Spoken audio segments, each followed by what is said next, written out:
இடத்திலேயும் அவருடைய நாமத்தை தொழுது கொள்ளும் காலம் வரும் இல்லையா. நான் வெவ்வேறு இடங்களில் இருந்த போதிலும் கூட அவருடைய சமூகத்தில் அமர்ந்து எல்லா இடங்களிலும் இருந்து வீடுகள் தோறும் இருந்து அவரை ஆராதிக்கிற கிருபையை கர்த்தனுக்கு இந்த நாட்களில் தந்திருக்கிறார். ஆனாலும் ஆன்லைன்லேயே அட்டன் பண்ணுறதை வாடிக்கையாக்கி விடக்கூடாது. உங்களுடைய இருதயம் ஒவ்வொரு நாளும் ஒரு துடிப்பு இருக்கணும்.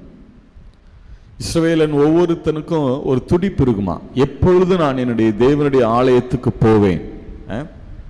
தாவீது சொல்லும்போது நாங்கள் கூட்டமாக அவருடைய ஆலயத்துக்கு என்ன செய்கிறோம், போகிறோம் அப்படின்னு சொல்கிறார் இல்லையா. எப்பொழுது நான் போவேன் அப்படிங்கிற வாஞ்சை இருக்கணும். இந்த வாஞ்சை உள்ளத்தில் இருக்கணும். எப்போ லாக்டவுன் முடியும், நம்ம திரும்பவும் எப்பொழுது கூடி வந்து தேவனை ஆராதிக்கலாம் என்று சொல்லி அந்த வாஞ்சை உங்களுக்கு இருக்கணும். இந்த லாக்டவுன் முடிகிற போது திரும்பவும் நீங்கள் ஆன்லைனில் என்ன செய்யக்கூடாது, அட்டன் பண்ணக்கூடாது. நீங்கள் தேவனுடைய ஆலயத்திற்கு அவருடைய சமூகத்தில் வந்து ஆழ்தத்துவமாய் நம்ம வந்து நின்று அவரை என்ன செய்யணும், கூடி ஆராதிக்கணும். பவுல் சொல்லுகிற போது சபை கூடி வருதலை என்ன செய்யாதிருங்க, விட்டு விடாதிருங்கள்னு சொல்றார் இல்லையா. அதனால சபையாய் கூடி வந்து நீங்க ஜெபிக்க, ஏன்னா அந்த நாட்கள் அவர் காலத்திலேயே அப்படிலாம் இருந்திருக்கிறாங்க ஜனங்கள் இல்லையா. அந்த வாக்கியத்தை அவர் எழுதுறாருன்னா என்ன அர்த்தம்னா, அடிக்கடி சபை கூடி வருதுல என்ன செஞ்சிருவாங்க போல இருக்கு, அந்த நாட்கள்ல விட்டுருவாங்க போல இருக்கு. ரோமர்கள் ப்ரெஷர் கொடுக்குறாங்க, கிறிஸ்தவர்களை ஒடுக்குறாங்க, அப்படிலாம் சூழ்நிலை வந்ததுனால அடிக்கடி அந்த ஜனங்கள் விட்டுருவாங்க போல. ஆனால் ஆண்டவராகிய இயேசு தம்முடைய தாசன் மூலமா, ஆவியானவர் தம்முடைய தாசன் மூலமா எழுதி வைத்திருக்கிறா, நீங்க சபை கூடி வருதலை என்ன செய்து விடக்கூடாது, விட்டுவிடக்கூடாது. ஆகையினாலே நீங்கள் லாக்டவுன் முடிந்த பிறகு வெகு சீக்கிரத்திலே முடிந்துவிடும் என்று நான் விசுவாசிக்கிறேன். இன்னும் ஒரு வாரங்களுக்குள்ளாக அது முடிஞ்சிடும், முற்றுப்பட்டு விடும் என்று நான் என்ன செய்கிறேன், விசுவாசிக்கிறேன். நிச்சயமாக நீங்கள் லாக்டவுன் முடித்த உடனே நேரடியாய் கர்த்தருடைய சமூகத்தில் வந்து என்ன செய்யணும், ஆராதிக்க பழகி கொள்ள வேண்டும். சரி, நாம் கர்த்தருடைய வார்த்தைக்கு நேராய் கடந்து போகலாம். இந்த நாளிலும் கூட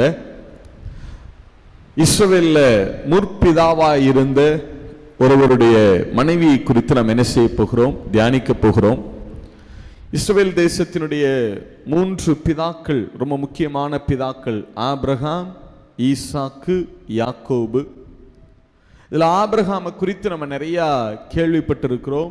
ஈசாக்கை குறித்தும் யாக்கோபை குறித்தும் நாம் நிறையா கேள்விப்பட்டிருக்கிறோம், நாம் நிறைய கற்றிருக்கிறோம்.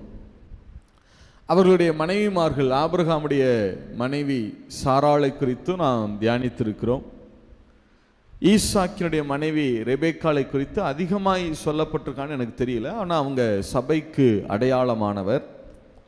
அடுத்தது யாக்கோபு. யாக்கோபினுடைய 2 மனைவிமார்கள் இருந்தார்கள். அவருக்கு 2 மறுமனையாட்டிகள் இருந்தாங்க. அவங்கள தவிர்த்துட்டு பார்த்தா 2 மனைவிமார்கள், லேயாலும் ராகேலும்.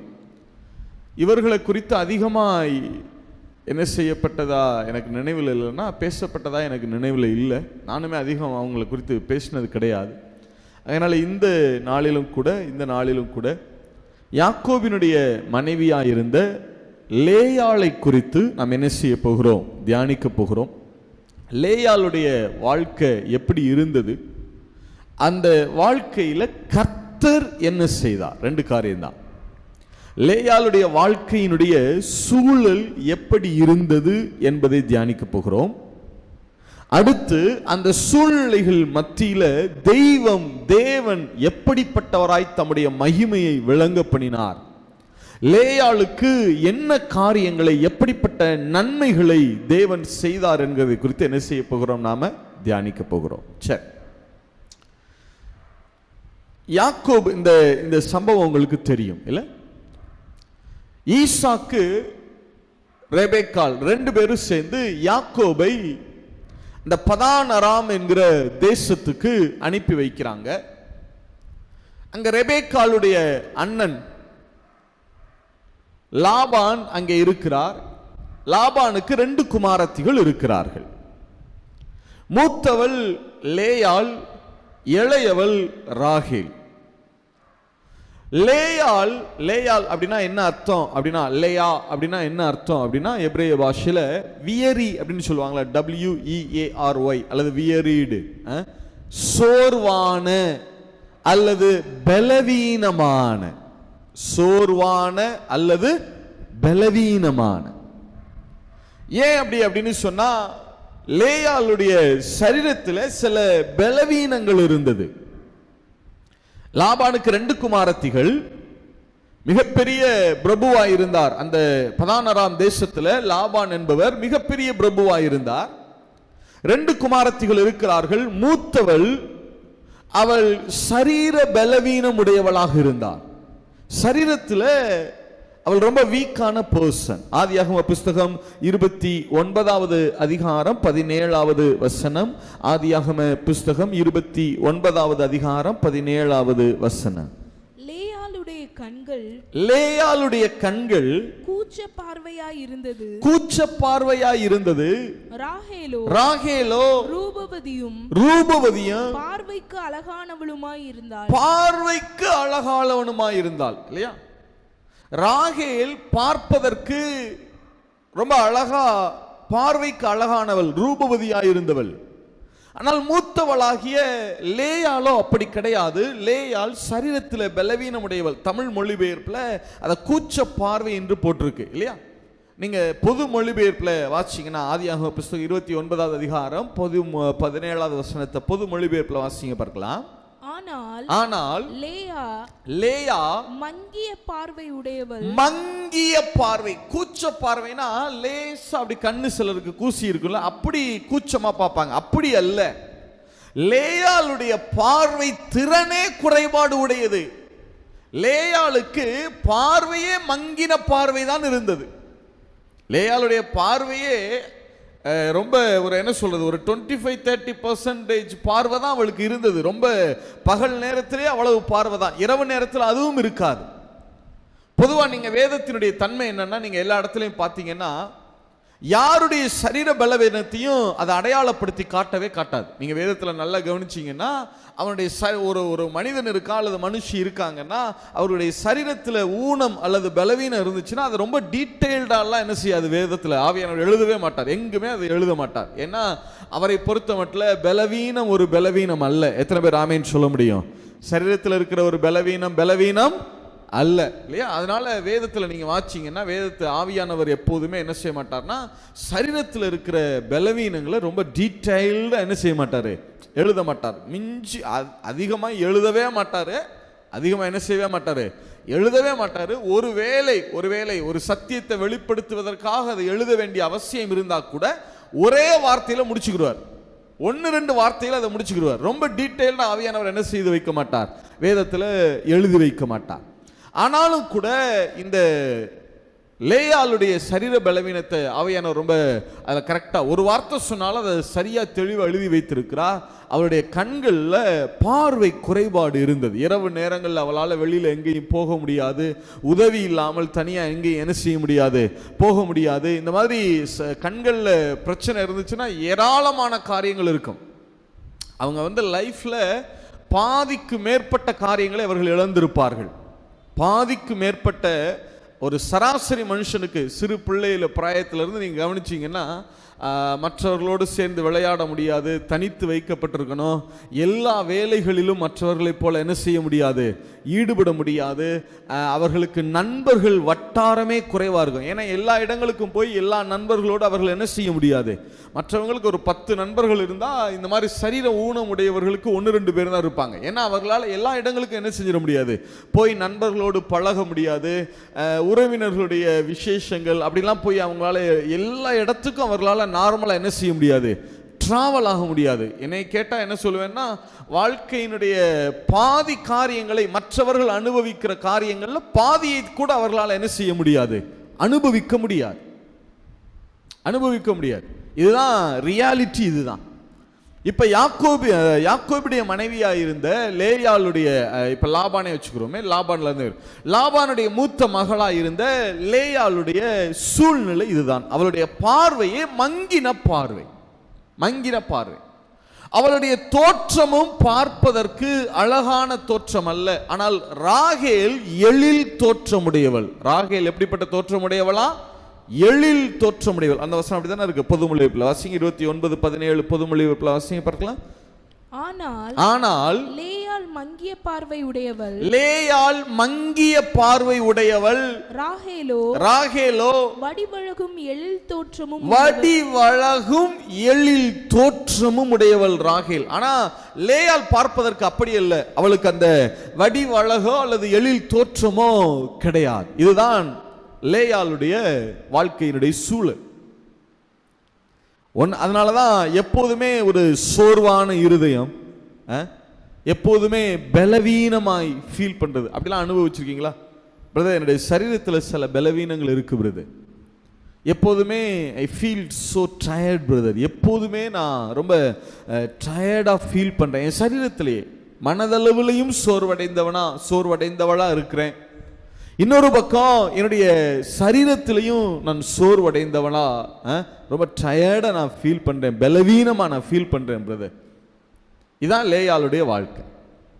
இந்த லேயால அவ்வளவு பெரிய பிரபுவா இருந்தும் கூட, அவ்வளவு பெரிய ஒரு அந்த தேசத்துல லாபான் வந்து மிகப்பெரிய ஒரு கோடீஸ்வரன், அவ்வளவு பெரிய மனுஷனாக இருந்தும் கூட அவளை திருமணம் செய்து கொள்வதற்கு யாருமே முன் வரல. மனம் முடிக்க யாருமே முன் வரல. யாராவது முன் வந்திருந்தாங்கன்னா இவன் எதற்காக யாக்கோபுக்கு கொண்டு போய் அப்படி கள்ளத்தனமாய் திருட்டுத்தனமாய் எதற்காக யாக்கோபுக்கு திருமணம் செய்து வைக்கணும் லேயால? அப்ப சோர்வான ஒரு வாழ்க்கை, பலவீனமான வாழ்க்கை, சரீரத்தில் பலவீனம், திருமணம் முடிப்பதற்கு யாருமே முன் வரல. இந்த லாபான் இருக்கான் பாருங்க, லாபான் அவனுடைய கேரக்டர் எப்படின்னா, அவன் சாதாரண ஆள் இல்லை. லேயாளுடைய தகப்பன் லாபான் இருக்கான் பாருங்க, சொந்த தகப்பன். ஆனால் அவன் பிள்ளைகளை எப்படி நடத்தினான் பாருங்க. ஆதியாகமம் புஸ்தகம் 31வது அதிகாரம் 15வது வசனம். ஆதியாகமம் புஸ்தகம் 31:15. அவரால் நாங்கள் அந்நியராய் எண்ணப்படவில்லையா?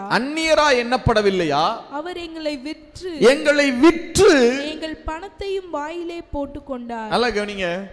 யூத முறைமை என்ன அப்படின்னா, யூத முறைமைன்னு சொல்றதை விட கிழக்கத்திய நாடுகள், அந்த நாட்கள்ல இருந்த கிழக்கத்திய நாடுகள்ல இருந்த எல்லாருடைய முறைமை என்னன்னா, ஒரு ஆண்மகன் ஒரு பெண்ணை திருமணம் செய்யணும்னா என்ன செய்வாங்கன்னா, முதல்ல அந்த பெண்ணுடைய தகப்பனார்ட்ட போவாங்க. போய் உங்க பெண்ணை நான் திருமணம் செய்து கொள்ள விரும்புகிறேன் அப்படின்னு சொல்லுவாங்க. அதுக்கு உடனே அந்த தகப்பனார் சொல்லுவார், அப்படியா சரி நீங்க என்ன செய்யுங்கன்னா எனக்கு முதல்ல ஒரு 10 வெள்ளி காசு கொடுங்க அப்படின்னு வாங்குவார். வாங்கிட்டு நீங்க போய் என்னுடைய மகளும் நீங்களும் வாழ்வதற்கு தேவையான எல்லா வசதிகளையும், வீடு, ஆடு, மாடு, ஜீவன்கள் எல்லாவற்றையும் என்ன செய்யுங்க, உருவாக்கி எல்லாவற்றையும் ஆயத்தப்படுத்தி வச்சுட்டு வாங்க. பிளஸ் ஒரு 40 வெள்ளி காசையும் எடுத்துட்டு வாங்க. முதல்ல 10 வெள்ளி காசு வாங்கிடுவாங்க. அடுத்து ஒரு 40 வெள்ளி காசையும் எடுத்துட்டு என்ன செய்யுங்க, மொத்தம் 50 வெள்ளி காசு. ஒரு ஆண்மகனுடைய மதிப்பு அந்த நாட்களில் 50 வெள்ளி காசு. லேவியராம் 27 சொல்லப்பட்டிருக்குல்ல, 30 வயது உடைய ஒரு ஆண்மகனுடைய மதிப்பு எவ்வளவுனா 50 வெள்ளி காசு. அப்ப நீங்க 50 வெள்ளி காசு எடுத்துட்டு என்ன செய்யுங்க, நீங்க வாங்க. அப்ப மொத்தம் 50 வெள்ளி காசு அதை கொடுத்துட்டா திருமணம் நடந்துரும். அப்ப என்ன நடந்திருக்குன்னா, லாபான் என்ன செய்திருக்காருன்னா, ஏற்கனவே ராகேல யாரோ திருமணம் முடிக்க முன் வந்திருக்கிறாங்க. ராகேல் எனக்கு வேணும்னு கேட்டிருக்காங்க. இவர் என்ன சொல்லியிருக்கணும், நான் ராகேல மட்டும் நான் திருமணம் முடிச்சு தரமாட்டேன், யாரையும் சேர்த்து தான் தருவேன், லேயாலையும் சேர்த்து தான் நான் தருவேன், சம்மதமானு கேட்டிருந்திருக்கணும். அதுக்கு அவங்க ஒத்துக்கிட்டாங்க, சரின்னு சொல்லிட்டாங்க. பரவாயில்ல ஓகே அப்படின்னு சொல்லிட்டான். அது யாருன்னு தெரியல, அந்த யாரோ ஒருத்தன் வந்து இருந்திருக்கிறான். உடனே இவர் அப்படியா சரி கொடு அப்படின்னு சொல்லி 50 வெள்ளி காசு, 2 பேருக்கும் ஆளுக்கு 50 வெள்ளி காசு வாங்கிட்டார். சரி வாங்கிட்டா கல்யாணம் முடிச்சு கொடுத்துருக்கணுமா இல்லையா? கல்யாணம் முடிச்சு கொடுக்கல. சரி 50 வெள்ளிக்காசை வாங்கினவர் அதையாவது 2 பேர் கையிலையும், இந்தா லேயால் உனக்காக வாங்கின வெள்ளிக்காசு, இந்தா நீ வச்சுக்க 50 வெள்ளிக்காசு அப்படின்னு லேயால்கிட்ட கொடுத்துருக்கணும். ராகேல்கிட்ட இந்தா உனக்காக வாங்கப்பட்ட வெள்ளிக்காசுன்னு ராகேல்கிட்ட என்ன செஞ்சிருந்துருக்கணும், கொடுத்துருக்கணும். அதையும் கொடுக்கல. அந்த காசையும் வாயில போட்டாராம். எப்படி ஆள் பாருங்க லாபான். அந்த காசையும் விற்று தங்கள் வாயில என்ன செய்தாரா, போட்டுக்கொண்டார். பிள்ளைகளை விற்று அந்த காசையும் தங்கள் வாயிலை போட்டுக்கொண்டார். இல்ல, நல்லா கவனிச்சு பாருங்க. இதான் லேயாளுடைய வாழ்க்கை சூழல். சரீரம் பலவீனமான சரீரம், திருமணம் முடிக்க யாரும் முன் வரல. சரி ஏதோ தப்பித்தவறி திருமணம் முடிக்க முன் வந்த ஒருத்தனைக்கும் என்ன பண்ணி கொடுக்கல, திருமணம் செஞ்சு கொடுக்கல. சொந்த தகப்பனை இப்படித்தான் நடத்தி கொண்டிருக்கிறான் பிள்ளைகளை. இதான் சூழல். இப்பதான் அங்க யாக்கோபு வருகிறார். லாபான் வீட்டுக்கு யாக்கோபு வருகிறார். யாக்கோபுக்கு லேயால பிடிக்கல, யாரைத்தான் பிடிக்கிறது? ராகேலை தான் பிடிக்கிறது. ஆக்சுவலா என்னன்னா, முறை பிரகாரம் பார்த்தா ஏசா, யாக்கோபினுடைய அண்ணன் ஏசா யாரை கல்யாணம் பண்ணணும்? லேயால கல்யாணம் பண்ணணும். யாக்கோபு ராகேல கல்யாணம் பண்ணணும். ஆனா ஏசா பார்த்தா ஏசாவுக்கு லேயாளுடைய தோற்றமோ லேயாளுடைய பலவீனமோ பிடிக்காததுனால ஏசா லேயால கல்யாணம் பண்ணல. ஏசா யாரை கல்யாணம் பண்ணிட்டு போயிட்டான்? கானானிய பெண்கள்ல, கானானிய ஸ்திரீகள்ல சிலர் என்ன பண்ணிட்டு போயிட்டான்? அவன் கல்யாணம் பண்ணிட்டு போயிட்டான். அங்கிருந்தே புறக்கணிப்பு ஆரம்பித்து இருக்கிறது. சரி, இப்ப யாக்கோபு வர்றார். அவர் லேயால விரும்பல, ராகேல் மேல அவர் விருப்பம் கொள்கிறார். லாபான்ட்ட வந்து கேட்கிறார், நான் இந்த மாதிரி உங்க மகளை திருமணம் செய்யணும். அப்படியா, சரி ஓகே, நீ எனக்கு ஒரு 10 வெள்ளிக்காசு கொடுக்கணும், இருந்தாலும் ஒரு 2 மாசம் என்கிட்ட வேலை செஞ்சிருக்கிற, அதனால பிரச்சனை இல்லை. நீ ராகேலுக்காக 7 வருஷம் என்கிட்ட வேலை செய்யணும், சம்மதமா? ரைட், ஓகே, சம்மதம், 7 வருஷம் வேலை செய்கிறேன். நல்லா யோசிச்சு பாருங்க. 7 ஆண்டு காலம் யாக்கோபு ராகேலுக்காக வேலை செய்து கொண்டிருக்கிறார்.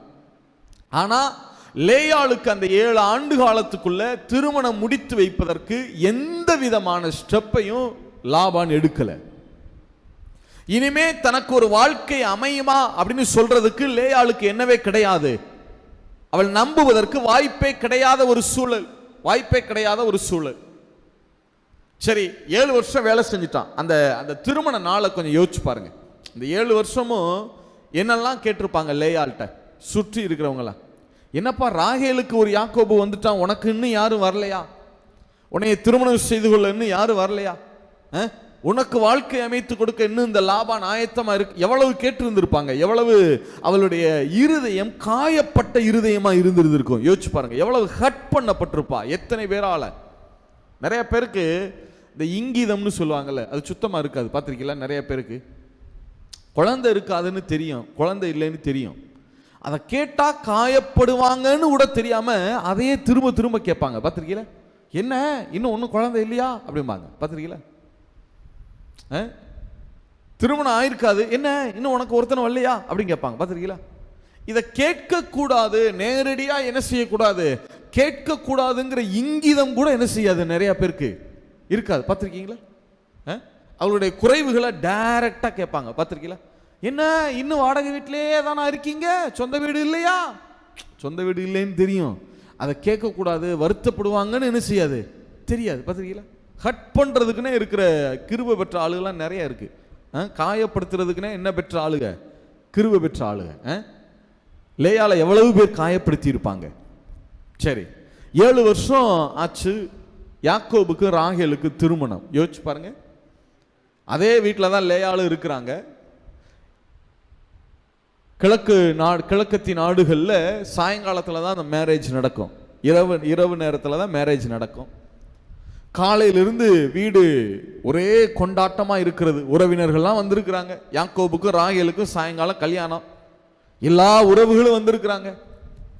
ராகேலுடைய தோழிகள்லாம் வந்திருக்கிறாங்க. ஏகப்பட்ட உறவுகள், அந்த ஊரில் இருக்கிற பெரிய மனிதர்கள்லாம் வந்திருக்கிறாங்க. வீடே அப்படியே கோலாகலமாக இருக்கிறது. இப்போ லேயாளுடைய மனப்பான்மை எப்படி இருந்திருந்திருக்கும் யோசிச்சு பாருங்க. எல்லாராலும் புறக்கணிக்கப்பட்டு, எல்லாராலும் அவமானகரமாய் கருதப்பட்டு, சாபமாய் கருதப்பட்டு எப்படி இருந்திருக்கும் யோசிச்சு பாருங்க. யோசிச்சு பாருங்க. மூத்தவள் இருக்க இளையவள் தங்கைக்கு திருமண ஏற்பாடுகள் நடந்து கொண்டிருக்கிறது. அந்த நாள் முழுவதும் லேயாள் எவ்வளவு வருத்தப்பட்டிருப்பாங்க, எவ்வளவு அந்த அங்கீகாரம் இல்லாததுனால எவ்வளவு புறக்கணிக்கப்பட்டிருந்திருப்பாங்க இல்ல?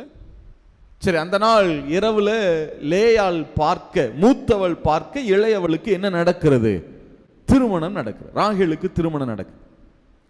திருமணம் நடக்குது. சரி, திருமணம் நடக்குதுல்ல, அதுக்கு அடுத்ததை பாருங்களேன். அந்த இரவுல யாக்கோபு ராகேலு தங்களுடைய வாழ்க்கையை துவக்கணும்.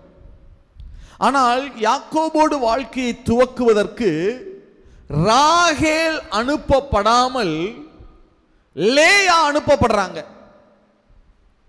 எப்படி இருந்திருக்கும் லேயாவுக்கு? யாக்கோபு லேயாவை விரும்பல, ராகேலை தான் விரும்பினார். ஆனா அங்கே லாபானுடைய தந்திரம், லாபான் வலுக்கட்டாயப்படுத்துகிறார். வேற வழி இல்லை, இவன் இல்லைன்னா இவனுக்கு இன்றைக்கு நீ இவனோடு இன்றைக்கு நீ வாழ்க்கையை துவக்கலைன்னா உனக்கு என்னவே கிடையாது, வாழ்க்கையே கிடையாதுன்னு சொல்லி வலுக்கட்டாயப்படுத்தப்பட்டு இப்ப ராகேலுக்கு பதிலாக லேயாள் அந்த யாக்கோபினோடு வாழ்க்கையை துவக்குவதற்கு அனுப்பப்படுகிறாள். யோசிச்சு பாருங்க எப்படி இருந்திருக்கும்.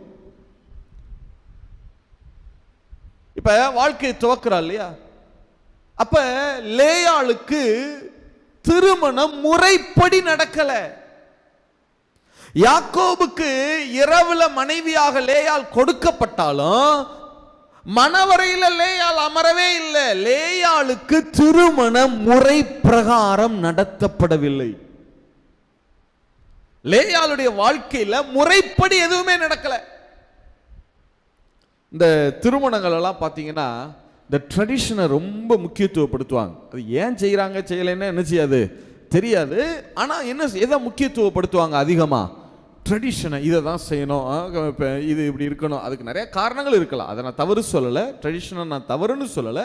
ஆனால் நிறைய எது முக்கியத்துவப்படுத்தப்படும்னா இது போல் விழாக்களில் ட்ரெடிஷன்ஸ், அந்த பாரம்பரிய முறைமைகள் ரொம்ப முக்கியத்துவப்படுத்தப்படும். இதை இப்படி தான் செய்யணும், இந்த பக்கம் நிற்கணும், வலது பக்கம் நிற்கணும், இப்படி செய்யணும், இதை முதல்ல செய்யணும், அதுக்கு அடுத்து இதை செய்யணும், அதை பண்ணணும், இதை பண்ணணும், ஏராளமான முறைமைகள். ஆனால் எல்லாமே ராகேலுக்கு தான் முறைப்படி நடந்ததை ஒழிய லேயாளுக்கு ஒன்றுமே முறை செய்யப்படலை. முறை பிரகாரம் யாக்கோபுக்கு லேயாள் மனைவி ஆகல. திருமண ரிங் மாத்தி, நம்ம அதுல பைபிள் மாத்திர மாதிரி ரிங் மாத்திர மாதிரி அங்க முறை பிரகாரம் என்ன செய்யப்படல. லேயாள் திருமணம் அவளுக்கு நடக்கல. எப்படி இருந்திருக்கும்? ஏன்னா இது ஒரு நாளோட இது முடிஞ்சு போற விஷயம் இல்லை. பாருங்க, இது காலங்காலமாய் லேயாளுடைய வாழ்க்கையை பாதிக்கும். எத்தனை ஆண்டு காலம் அதுக்கு பிறகு இந்த சம்பவத்தை சொல்லி சொல்லி சொல்லி சொல்லி சொல்லி காட்டி பேசியிருப்பாங்க. உனக்கு என்ன கல்யாணம், என்ன சொல்லிக்கிற மாதிரியா உனக்கு நடந்துச்சு கல்யாணம்? உனக்கு கல்யாணம் என்ன 4 பேர் மெச்சிக்கிற மாதிரியா நடந்துச்சு உன் கல்யாணம்? உனக்கு எங்க கல்யாணமே நடக்கலையே, இரவுல கொண்டு போய் உன்னை விட்டுட்டு வந்தாங்க, அவ்வளவுதானே. உனக்கு என்ன, நீ என்ன மணவரையில உட்கார்ந்தா ஜோடிச்சாங்களா? உனக்கு மணப்பெண்ணுக்குரிய எல்லா காரியங்களும் உனக்கு செய்யப்பட்டதா? எதுவுமே கிடையாது. உனக்கு எத்தனை காலம் அது ஒரு நாள் நிகழ்வு இல்லை. அவருடைய வாழ்க்கையில அது மாறாத ரணமாறு அது மாறிடும் பாருங்க இல்ல. அதுக்கப்புறம் எத்தனை காலங்கள் லேயாளை கேட்டு இருந்திருப்பாங்க. எவ்வளவு புறக்கணிப்பு பாருங்க. சரீரத்தில் பலவீனம், சோர்வான வாழ்க்கை, மற்றவர்கள் அனுபவிக்கிற எந்த சந்தோஷத்தை அனுபவிக்க முடியாது. திருமணம் செய்வதற்கு யாரும் முன் வரல. முன் வந்தவனுக்கும் கூட தன்னை என்ன செய்து கொடுக்கல, திருமணம் செய்து கொடுக்கல தகப்பன். சரி, அதுக்கு பிறகாவது இவள் இருக்கும் போதே தங்கைக்கு திருமணம் ஆயத்தமாக்கப்படுகிறது. சரி, இவள் கண் பார்க்க தங்கைக்கு எல்லா முறைமைகளும் நடக்கிறது. இவளுக்கு அதுல ஒரு முறைமை கூட நடக்கல. இரவுல தங்கைக்கு பதிலாக இவள் போய் வாழும்படி கட்டாயப்படுத்தப்படுகிறாள். அதை விட்டா இவளுக்கு வேற வழி இல்லை. இல்ல, லேயாளுக்கு எதுவுமே முறைப்படி நடக்கல. சரி, அந்த இரவுல வாழ்க்கையை துவக்கிறாள். அதாவது யாக்கோபு ராகேலை நினைத்து கொண்டு லேயாவோடு வாழுகிறான். யோசிச்சு பாருங்க, இது எப்படி இருக்கணும். ஒரு பெண்ணுடைய ஸ்தானத்துல இருந்து யோசிச்சு பாருங்க. தன்னுடைய கணவன் இன்னொரு பெண்ணை நினைத்து கொண்டு தன்னோடு வாழுகிறான்.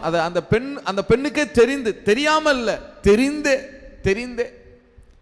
யாக்கோபு மனதளவுல ராகேலை நினைத்து கொண்டு லேயாளோடு வாழ்க்கையை எப்படி இருந்திருக்கும் லேயாளுக்கு? எந்த அங்கீகாரமும் கிடையாது லேயாளுக்கு. வாழ்க்கையில அவள் பட்ட பாடுகள், மனிதர்களுடைய அங்கீகாரம் இல்லாததுனால புறக்கணிக்க, இப்படிலாம் அனுபவிச்சு, இப்படிலாம் பார்த்துருக்கீங்களா? சோர்வான வாழ்க்கை, சரீரத்தில் பலவீனத்தினால உங்களால் ஒரு சக்சஸ்ஃபுல்லாக வாழ முடியாத ஒரு தருணங்கள், சொந்த குடும்பமே உங்களுக்கு சப்போர்ட் பண்ணாத நிலைமை, உங்களை சாபமாய் பார்க்கிற ஒரு தருணம், ஒரு சூழல், உங்களுக்கு சில வாய்ப்புகள் அமைந்து கூட அந்த வாய்ப்புகளை உங்க குடும்பத்தாரே ஏற்படுத்தி கொடுக்காம, அதை பொருட்படுத்தாம அதை தள்ளிவிட்ட அனுபவம், உங்களுக்கு பிரியமில்லாத வாழ்க்கைக்குள்ள அல்லது பிரியமில்லாத சூழ்நிலைகளுக்குள்ள உங்களை கட்டாயப்படுத்தி கொண்டு போகப்பட்ட தருணங்கள், விரும்பப்படாத இடத்துல இருக்கிறான். இப்ப லேயாள் எங்க இருக்கிறான்னா விரும்பப்படாத இடத்துல. யோசிச்சு பாருங்க, விரும்பப்படாத இடத்துல இருந்து பார்த்துருக்கீங்களா? ஒரு ஆபீஸ்ல ஒர்க் பண்றீங்க, அந்த மேனேஜர்லேருந்து அங்கே இருக்கிற யாரும் நீங்கள் அங்கே ஒர்க் பண்ணுறதை விரும்பலை. எவ்வளோ டார்ச்சர் இருக்குன்னு தெரியுமா உங்களுக்கு? அந்த இடம் வந்து அப்படியே உங்களுக்கு நரக மாதிரி இருக்கும். அந்த இடத்துல போய் நிற்கிறதுக்கே உடம்பெல்லாம் என்ன செய்யும்? ஏன்னா அங்கே இருக்கிற யாரும் நீங்கள் அங்கே வேலை செய்கிறத என்ன செய்யலை, விரும்பலை. ஊழியத்திலலாம் சில நேரம் என்ன ஆயிருன்னா, சில உதவி ஊழியர்கள் மேலெல்லாம் மூத்த ஊழியர்களுக்கு கோபம் வந்துருச்சு, இவனை அனுப்பிச்சிடணும்னு முடிவு பண்ணிட்டாங்கன்னா அந்த இடத்துல இருக்கிறதே ரொம்ப என்னவா இருக்கும். ஏன் அதாவது நரகத்திலேயாவது போய் இருந்துடலாம், அப்படி அது கூட நல்லா இருக்கும் போல இருக்கும். அப்படி இருக்கும் அந்த இடம், அப்படி இருக்கும் அந்த இடம். விரும்பத்தகாத விரும்பப்படாத ஒரு இடத்துல நம்ம போய் நிற்கிறதுங்கிறது அவ்வளவு கொடுமையான விஷயம். அப்படிலாம் அனுபவப்பட்டிருக்கீங்களா? அங்கீகாரம் இல்லாத இடத்துல வாழுகிற வாழ்க்கை, அதான் லேயாளுடைய வாழ்க்கை, அதான் லேயாளுடைய. அதாவது திருமணத்திற்கு முன்பு மட்டும் கிடையாது, திருமணத்திற்கு பின்பும் கூட அவளுக்கு எந்த அங்கீகாரமும் கொடுக்கப்படல. அவள் வெறுக்கப்பட்டாள். வேதமே அப்படிதான் சொல்லுது. அவள் என்ன செய்யப்பட்டாளா? வெறுக்கப்பட்டாள் என்று கர்த்தரே கண்டார். இல்ல, கர்த்தரே கண்டார். 30வது அதிகாரம் 29வது அதிகாரமா 29வது அதிகாரம் 30வது வசனமா 31 வாசிங்க. ஆதியாகமம் புத்தகம் 29ல 31 வாசிங்க. அதற்கு அவன், லேயாள் அற்பமாய் எண்ணப்பட்டாள் என்று கர்த்தர் கண்டு. லேயாள் 29ல 31 தானே? 29ல 31. லேயாள் அற்பமாய் எண்ணப்பட்டாள் என்று கர்த்தர் கண்டு. நல்ல கவனிங்க. லேயாள் திருமணத்துக்கு முன்னாடி மட்டும் இல்ல, திருமணத்துக்கு பின்பாகவும் அவள் எப்படிதான் கருதப்பட்டாளாம்? அற்பமாய் எண்ணப்பட்டாள். அதே பொது மொழிபெயர்ப்புல வாசிங்களே, பொது மொழிபெயர்ப்புல வாசிங்க பார்க்கலாம். ஆதியாகமம் புத்தகம் 29:31 பொது மொழிபெயர்ப்புல. ஆதியாகமம் புத்தகம் 29வது அதிகாரம் 31வது வசனம் பொது மொழிபெயர்ப்புல வாசிங்க பார்க்கலாம். இப்படி இருக்க லேயாள் வெறுப்புக்குள்ளானதை ஆண்டவர் கண்டு. தமிழ்ல அற்பமா என்னப்பட்டுன்னு இருக்கு, பொது மொழிபெயர்ப்புல வெறுப்புக்கு உள்ளானதை. இப்பவும் யாக்கோபு ராகேலைத்தான் நேசிக்கிறான். சரி, லேயாளை நேசிக்காத இடத்துல கூட இருந்தா பிரச்சனை இல்லை. என்ன செய்ய ஆரம்பிச்சானா? வெறுக்க ஆரம்பிச்சானா யாக்கோபு. இல்ல, ஒரு கட்டத்தில் நல்லா யோசிச்சு பாருங்களேன். யாக்கோபு சரி, ராகேலும் சரி, லாபானும் சரி, அந்த சொசைட்டியும் சரி, லேயால படுத்தின பாடு கொஞ்சம் நஞ்சம் கிடையாது. யாக்கோபு நல்லா யோசிச்சு பாருங்க. யாக்கோபு இஸ்ரவேல் தேசத்துக்கு திரும்பி வர்றார். திரும்பி வரும்போது அங்கிருந்து ஏசா வர்றார். உடனே இவர் யாக்கோபு பயப்படுறார். தன்னுடைய எல்லாத்தையும் கொன்றுவாரோ, தன்னுடைய ஆடு மாடு ஜீவன் எல்லாத்தையும் கொன்று மனைவி பிள்ளைங்களை எல்லாம் கொன்றுருவாரோ அப்படின்னு பயப்படுறார். பயப்பட்டுட்டு முதல்ல என்ன பண்ணுறாருன்னா, இந்த 2 மறுமனையாட்டிகள் இருந்தாங்கல்ல, அவங்கள முன்னாடி அதை ஒரு டீமாக தனியாக அனுப்பிச்சி வச்சுறாரு. 2 மறுமனையாட்டிகளை முன்னாடி கொஞ்சம் ஆடுகள் கொஞ்சம் மாடு, அவங்க கொஞ்சம் சொத்துல கொஞ்சத்தை பிரித்து 2 பாகமாக பிரிச்சுட்டு மறுமனையாட்டிகளை முன்னாடி என்ன பண்ணி விடுறாரு? அனுப்பிச்சு வச்சுட்டு அடுத்து இவரும் இவருடைய ராகேலும் லேயாலும் ஒரு டீமாக போகிறாங்க. போகும்போது எப்படி நிறுத்துறாரு தெரியுமா? எப்படி நிறுத்துறாருன்னா, முதல்ல லேயாளையும் அவளுடைய பிள்ளைகளையும் நிறுத்தினாராம். அதே 33:2 ஆதியாகமம் புத்தகம் 33:2 வாசிங்க பார்க்கலாம். பணிவிடைக்காரிகளையோ அவர்கள் பிள்ளைகளையோ முதலிலும் லேயாளையும் அவள் பிள்ளைகளையும். முதல்ல பணிவிடைக்காரிகள் அவர்களுடைய பிள்ளைகளை அனுப்பிச்சாச்சு, அவங்கள முன்னாடி வச்சாச்சு. அதுக்கு அடுத்து லேயாளையும் அவளுடைய பிள்ளைகளையும் இடையிலும் ராகேலையும் யோசேப்பையும் கடையிலும் நிறுத்தி. நல்லா யோசிச்சு பாருங்க. இப்ப ஏசா வந்து கொன்னா முதல்ல மறுமனை ஆட்டிகளை கொல்லட்டும், ரைட், ஓகே, அவளை தனியா நிறுத்திடுங்க, அவங்களெல்லாம் முன்னாடி வச்சிருங்க. அதுக்கடுத்து யாரை நிறுத்துறாரு? லேயாளை நிறுத்துறாரு. லேயாளுடைய பிள்ளைகளையும். அதுக்கடுத்து யாரை நிறுத்துறாரு? ராகேலுடைய பிள்ளைகளையும். அப்ப அவர் என்ன நினைக்கிறார்னா, முதல்ல யாரு செத்தா பரவாயில்ல, லேயாளுடைய பிள்ளைகளும் செத்தா பரவாயில்ல, ராகேல் என்ன செய்யக்கூடாது? சாகக்கூடாது, அவளை கொண்டு வந்து பின்னாடி நிறுத்துவோம். எப்படி இருக்குது? இப்ப நீங்க உங்க தாய் தகப்பன் இருக்கீங்க, யாரோ ஒரு எதிரி வந்து ஒரு எக்ஸாம்பிளுக்கு சொல்றேன். ஒரு தாய் தகப்பன் இருக்காங்க, 2 பிள்ளைங்க இருக்காங்க, மூத்தவன் இளையவன், 2 பிள்ளைங்க இருக்காங்க. எதிரி வந்து சுட வர்றான். உடனே இவங்க இந்த மூத்த மகன் அவன் செத்தா பரவாயில்ல, முன்னாடி அவனை நிறுத்திடு, இளையவனை பின்னாடி நிறுத்து அப்படின்னு நிறுத்தினா எப்படி இருக்கும்? லேயால கொண்டு போய் முன்னாடி நிறுத்திட்டு ராகேலை பின்னாடி நிறுத்தி முதல்ல ஏசா வந்து கொன்னா லேயாலையும் அவள் பிள்ளைகளையும் என்ன கொல்லட்டும், அடுத்து தான் யார்கிட்ட வரணும், ராகேல்கிட்டையும் அவளுடைய பிள்ளைகள்கிட்டையும் வரணும். எப்படி இருக்கும்? லேயாளுடைய ஜீவன் கூட, அவ உயிரோடு இருக்கிறது கூட மதிப்பாய் காணப்படலை அவனுக்கு. அவளுடைய ஜீவன் கூட அற்பமாய் எண்ணப்பட்டது. லேயாளுடைய ஜீவன் கூட அற்பமாய் எண்ணப்பட்டது. இதுதான் லேயாளுடைய வாழ்க்கை, இதுதான் லேயாளுடைய லைஃப். சரியா? இதுதான் சூழல். ஆனா இந்த லேயாளுக்கு கர்த்தர் என்னவெல்லாம் செய்தார்னு பார்க்க போறோம். இதுவரை லேயாளுடைய லைஃப் எப்படி இருந்துச்சுன்னு பார்த்தோம் இல்லையா?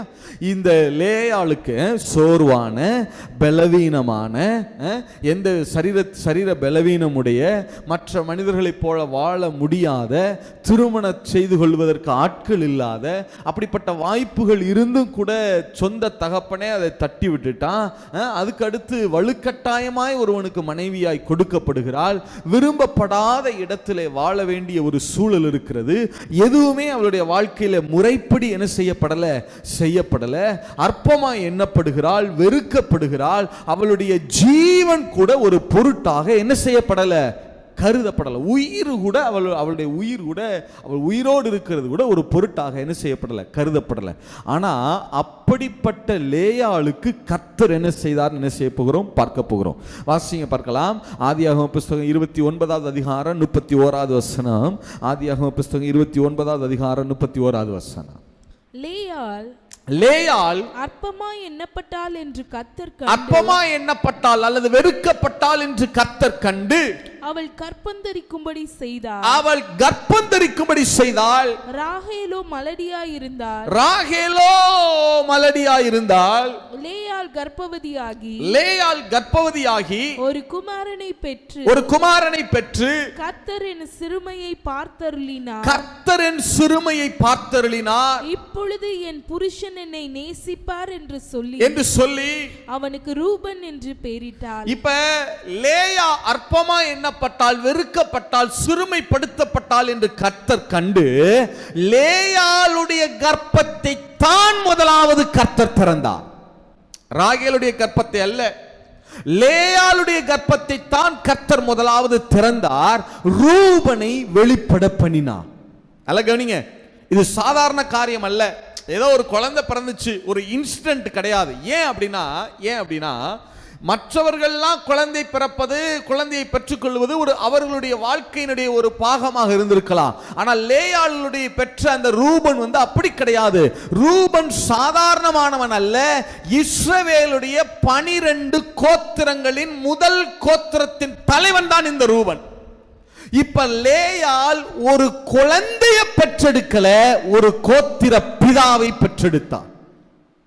இஸ்ரவேல்ல 12 கோத்திரம், 12 கோத்திரத்தையும் துவக்கி வைத்தவள், அந்த கோத்திர பிதாக்களுடைய பிறப்ப, வம்ச வரிசைய, அட்டவணைய துவக்கி வைத்தவள் ராகேல் அல்ல, லேயாள். லேயாள் ஒரு குழந்தைக்கு தாய் அல்ல, ஒரு கோத்திரத்துக்கு தாயாக மாற்றப்பட்டாள். எத்தனை பேர் ஆமென் சொல்ல முடியும்? அவளை கர்த்தர் ஒரு குழந்தைக்கு ரூபனை கொடுத்ததனுடைய அர்த்தம் என்னன்னா, அவளுடைய கர்ப்பம் முதலாவது திறக்கப்பட்டதனுடைய மேன்மை என்னன்னா, அவளை கர்த்தர் சாதாரண குழந்தைக்கு தாயாக்கல, அவளை ஒரு கோத்திரத்துக்கே தாயாக மாற்றினார். எத்தனை பேர் ஆமென் சொல்ல முடியும்?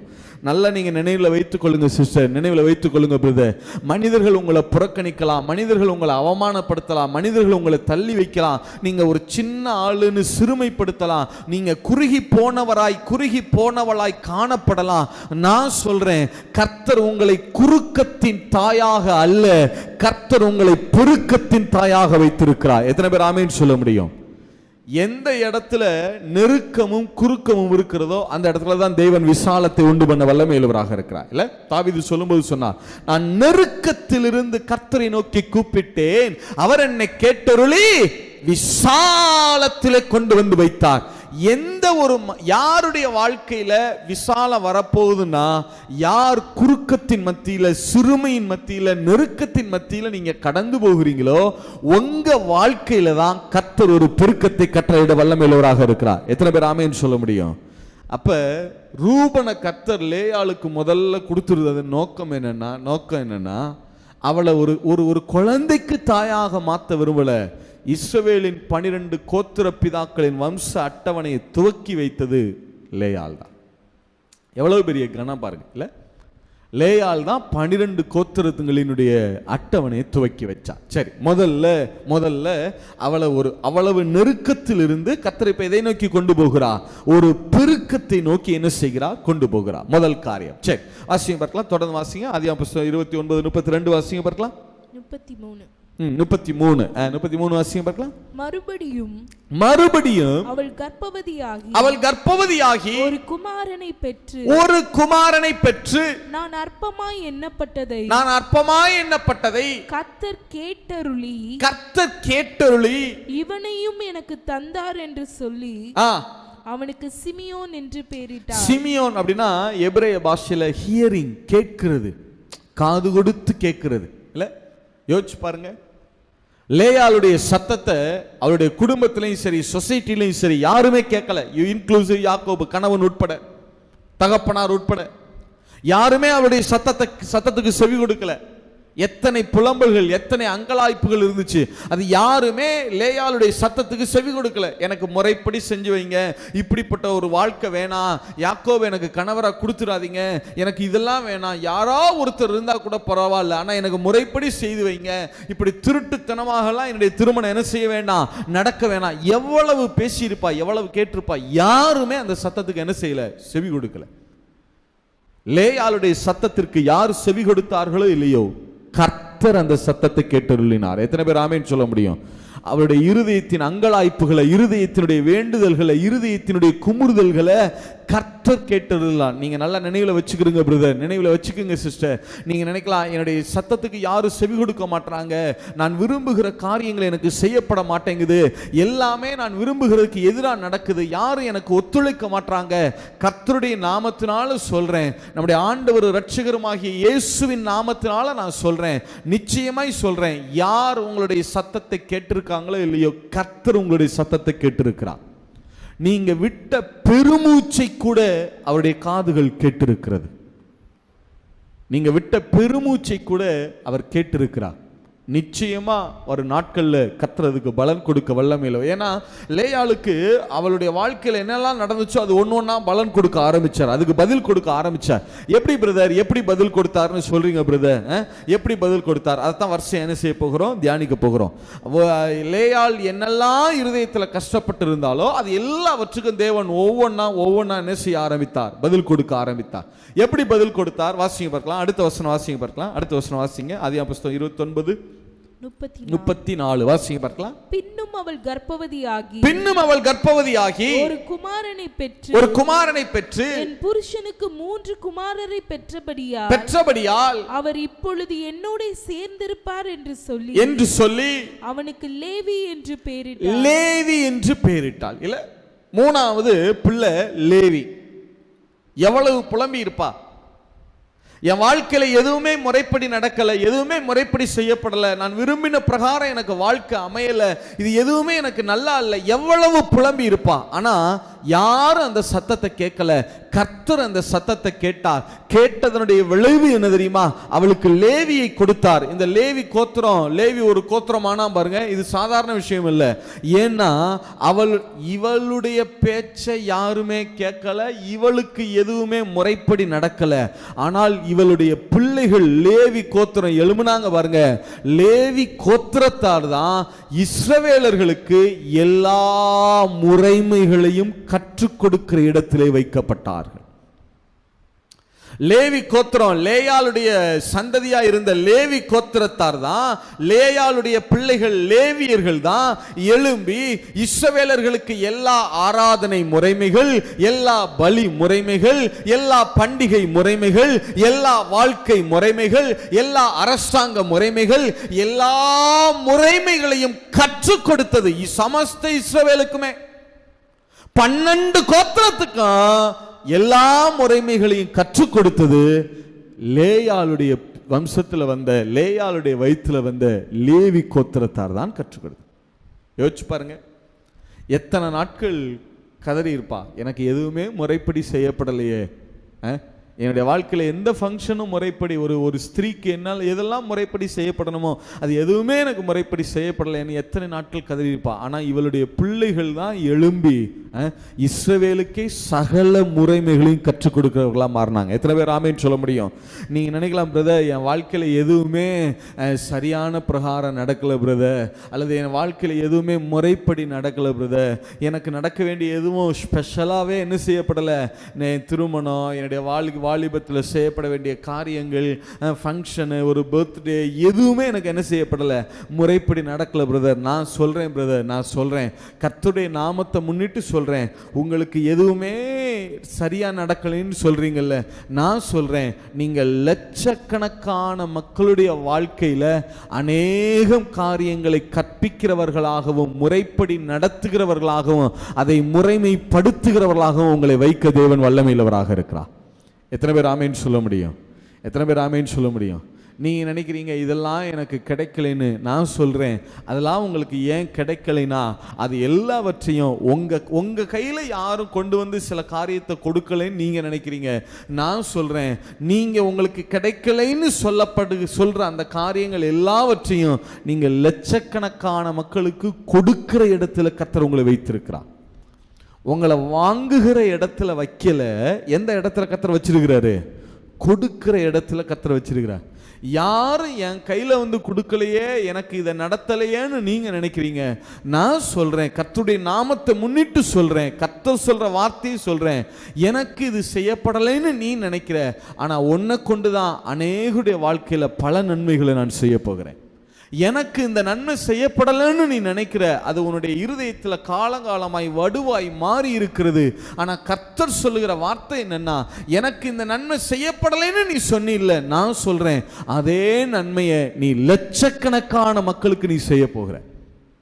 இல்லை, இவளுடைய வாழ்க்கையில் எந்த காரியமும் முறைப்படி நடக்கல, ஆனால் இவளுடைய பிள்ளைகள் தான் எழும்பி சமஸ்த இஸ்ரவேலுக்குமே, யோசிச்சு பாருங்க, லேயாளுடைய பிள்ளைகள் தான் எழும்பி சமஸ்த இஸ்ரவேலுக்கும் எல்லா முறைமைகளையும் கற்றுக் கொடுக்கிற இடத்துக்கு கொண்டு வரப்பட்டான். இல்லை, கர்த்தர் அப்படி உங்களை மாற்றுவா, உங்கள் சந்ததியை மாற்றுவா. நீங்கள் நினைக்கலாம், கடந்த காலங்களில் எங்களுக்கெல்லாம் இதெல்லாம் கிடைக்கல பிரதர். நான் சொல்கிறேன், உங்கள் சந்ததிக்கு அதுக்கு உங்களுக்கும் கிடைக்கும், ஒரு நாட்களில் உங்களுக்கும் கிடைக்கும், உங்கள் சந்ததிக்கும் அது கிடைக்கும். சந்ததியாய் உங்களுக்கு அவைகளை கொடுக்க தேவன் வல்லமையுள்ளவராக இருக்கிறார். எத்தனை பேர் ஆமேன்னு சொல்ல முடியும்? சரி, அடுத்து வாசிங்க பார்க்கலாம். அடுத்து என்ன செய்தார் கர்த்தர்? லேயாளுக்கு அடுத்து என்னெல்லாம் செய்தார் வாசிங்க பார்க்கலாம். அடுத்த வசனம் வாசிங்க. 35 29 35.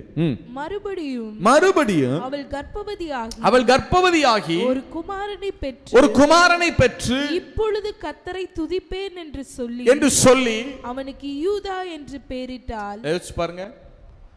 யோசிச்சு பாருங்க. லேயாளுடைய வார்த்தைகளுக்கு மதிப்பே கிடையாது. திருமணத்துக்கு முன்பும் சரி, திருமணத்துக்கு பின்பும் சரி, அவளுடைய வார்த்தைக்கு எந்த பவரும் எந்த ஹானரும் அங்கே கொடுக்கப்படலை.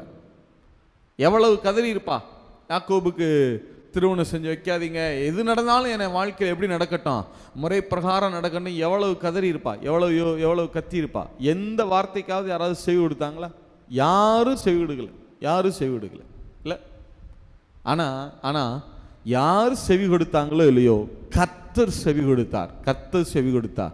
லேயாளின் வயிற்றிலிருந்து வந்த யூதா கோத்திரத்தை தான் சமஸ்த இஸ்ரவேலையும் ஆளுகிற கோத்திரமாய் கர்த்தர் மாற்றினார். சமஸ்த இஸ்ரவேலையும் 12 கோத்திரத்தையும் ஆளுகிற இடத்துக்கு யாருடைய பிள்ளை தான் கொண்டு வரப்பட்டால்? ராகேலுடைய பிள்ளை கொண்டு வரப்படல. யாருடைய பிள்ளை தான் கொண்டு வரப்பட்டா? லேயாளுடைய பிள்ளை தான் கொண்டு வரப்பட்டா. அவர்கள் லேயாளுடைய சந்ததியார் சொன்னதுதான் இஸ்ரவேல்ல நிற்கும். அவளுடைய வயிற்றிலிருந்து தான் ராஜாக்கள் வெளியே வந்தாங்க.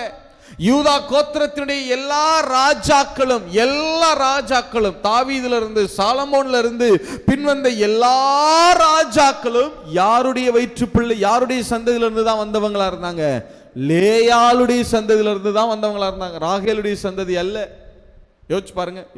ஈவன் நம்முடைய ஆண்டவராக இயேசு கிறிஸ்துவே யூதா கோத்திரத்தில் பிறந்தவர் அப்படின்னா அவர் கூட யாருடைய சந்ததியிலிருந்து தான் வந்தவராக இருந்தார்? லேயாளுடைய சந்ததியிலிருந்து தான் வந்தவராக இருந்தார், ராகேலுடைய சந்ததியிலிருந்து அல்ல. நீங்க இதை உற்று கவனிச்சு பாருங்களேன். இஸ்ரவேல்ல 12 கோத்திரம், 12 கோத்திரத்துல ரொம்ப பிரசியஸான கோத்திரம் எதுன்னு கேட்டா ரெண்டு கோத்திரம் தான் ரொம்ப பிரசியஸ். அவங்க நீங்க 2 கோத்திரம், எந்த கோத்திரம்னா ஒன்னு லேவி கோத்திரம், இன்னொன்னு யூதா கோத்திரம். நீங்க லேவியர்கள் யார்ட்டையாவது போய் நீங்க எந்த கோத்திரம் அப்படின்னா நாங்களாம் லேவி கோத்திரம் அப்படின்னு சொல்றதுலேயே ஒரு கர்வம் இருக்கும், ஒரு ரொம்ப மெஜஸ்டிக்கா அதை சொல்லுவாங்க. அது போல யூதா கோத்திரத்தாரும் அப்படிதான். நீங்க எந்த கோத்திரம் அப்படின்னா அடுத்தது நிலைமையில இருந்தவங்க யூதா கோத்திரம் தான். இந்த 2 கோத்திரமே ராகேலுடைய வயிற்றிலிருந்து வெளிப்படல, லேயாளுடைய வயிற்றிலிருந்து வெளிப்பட்டது. யோசிச்சு பாருங்க. ரெண்டுமே லேவியர்கள் ஸ்பிரிச்சுவல் வேர்ல்ட் ஆளுகிறவர்கள் இல்ல, ஆவிக்குரிய உலகத்தை ஆளுகிறவர்கள் லேவியர்கள். அடுத்து சிவில் உலக பிரகாரமான உலகத்தை ஆளுகிறவர்கள் யூதா கோத்திரத்தார், வேர்ல்டு பிசிக்கல் வேர்ல்டு. இந்த 2 வேர்ல்டையுமே ஆளுகை செய்கிறவர்கள் யாருடைய கர்ப்பத்திலிருந்து தான் வெளிப்பட்டார்கள்? லேயாளுடைய கர்ப்பத்திலிருந்து தான் வெளிப்பட்டாங்க. ஸ்பிரிச்சுவல் உலகத்தை ஆளுகிறவர்களாகட்டும் அல்லது பிசிக்கல் வேர்ல்டு ஆளுகிறவர்களாகட்டும், 2 ராஜாங்கமுமே யாருடைய கண்ட்ரோல்ல தான் இருந்துச்சு? லேயாளுடைய சந்ததி யாருடைய கண்ட்ரோல்? எவ்வளவு தேவன் கனப்படுத்தினார் பாருங்க. நான் கர்த்தருடைய நாமத்தில் சொல்றேன், நீங்கள் எந்த அளவுக்கு நீங்க புறக்கணிக்கப்படுகிறீர்களோ அந்த அளவுக்கு தான் நீங்கள் தேவனிடத்திலிருந்து அங்கீகாரத்தை பெறுவீர்கள். மனிதர்கள் உங்களை புறக்கணிக்கிற போதுதான் தேவன் உங்களை அங்கீகாரம் பண்ணவே ஆரம்பிக்கிறார். எத்தனை பேர் ஆமென் சொல்ல முடியும்? மனிதர்கள் உங்களை எந்த அளவுக்கு புறக்கணிக்கிறார்களோ பரலோகம் உங்களை அந்த அளவுக்கு அங்கீகாரம் பண்ணும். யோசிச்சு பாருங்க. ஒரு ஸ்பிரிச்சுவல் வேர்ல்டை வேணா லேயாள்கிட்ட கொடுத்துட்டு பிசிக்கல் வேர்ல்டை ராகேலுடைய சந்ததி கொடுத்துருக்கலாம்ல, கொடுக்கல. அது மறுமனை ஆட்டிகள் யாருக்காவது பிறந்த பிள்ளைகள் கொடுக்கல. 2 உலகத்தையுமே ஸ்பிரிச்சுவல் வேர்ல்ட் ஆகட்டும் பிசிக்கல் வேர்ல்ட் ஆகட்டும், 2யுமே ஆவிக்குரிய காரியங்களையும் சரி உலக பிரகாரமான காரியங்களையும் சரி 2யும் ஆளுகிறவர்கள் லேயாளின் சந்ததியாய்த்தான் இருந்தார். இல்ல நான் சொல்றேன் பிரதர், கர்த்தர் உங்க சந்ததிகளை எழும்ப பண்ணுவார்.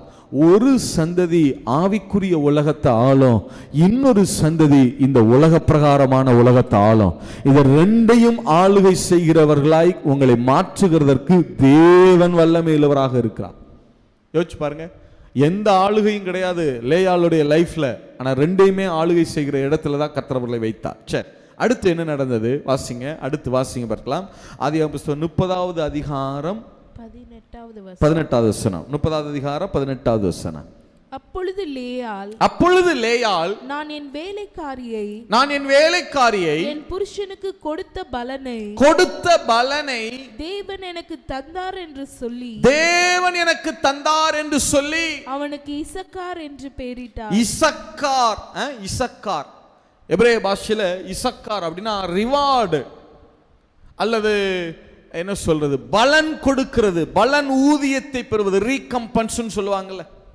ரீகம்பன்ஸ்னா என்ன செய்வாங்கன்னா, இந்த அரசாங்கத்திலலாம் வேலை செய்கிறாங்க இல்லையா, அவங்க வேலை பார்த்து ஒரு 40 வருஷம் 35 வருஷம் வேலை பார்த்து முடிச்ச உடனே ரிட்டையர்ட் ஆகும்போது அவங்களுக்கு ஒரு பெரும் தொகையை கொடுக்குறாங்க பாருங்க, ரிவார்டு கொடுக்குறாங்க பாருங்க, ஒரு பெரிய பலனை கொடுக்குறாங்கல்ல, இத்தனை வருஷம் அந்த உழைப்பு ஊதியத்தை கொடுக்குறாங்கல்ல, அதுக்கு பேர் தான் ரீகம்பன்ஸ்னு சொல்லுவாங்க. இசக்கார்னா ரிவார்டு, பலன் கொடுக்கிறது. அவ அவ்வளவு கஷ்டப்பட்டா, மனிதர்களால் புறக்கணிக்கப்பட்டா, மனிதர்கள் எந்த ரிவார்டையும் லேயாளுக்கு கொடுக்கல.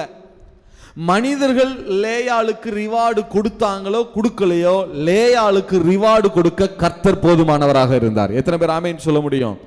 லேயாளின் சந்ததி தான் 12 கோத்திரங்கள்ல நிறைய இடங்கள்ல ஆசீர்வாதமான பகுதியை சுதந்திரித்தவர்கள்.